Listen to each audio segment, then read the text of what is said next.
At exactly 12 hours without food, your body flips a switch that scientists are calling one of the most powerful healing mechanisms ever discovered. Your cells start hunting down and destroying damaged tissue, including cancerous cells, and recycling them for energy. This isn't a diet trend, this is biology. Most people have no idea it's happening inside them right now. Stay till the end, because what happens at hour 36 will genuinely shock you. Let's start from the moment you stop eating, right now, 0 hours in. Your body is running on glucose. That's the sugar from your last meal stored in your muscles and liver as glycogen. For the first few hours, nothing dramatic happens. You might feel hungry and your stomach might growl. Around hour 6, the tank starts running low and your blood sugar drops.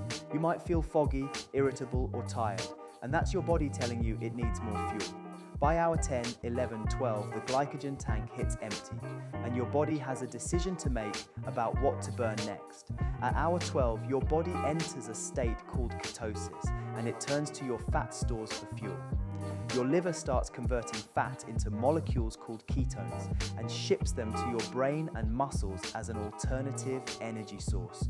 Your brain actually runs cleaner on ketones than on glucose, and many people report feeling sharper and more focused during this window. Your insulin levels drop to their lowest point, and low insulin is the signal your body has been waiting for. By hour 18 to 20, a cellular cleanup process begins that scientists call autophagy, from the Greek words for self-eating.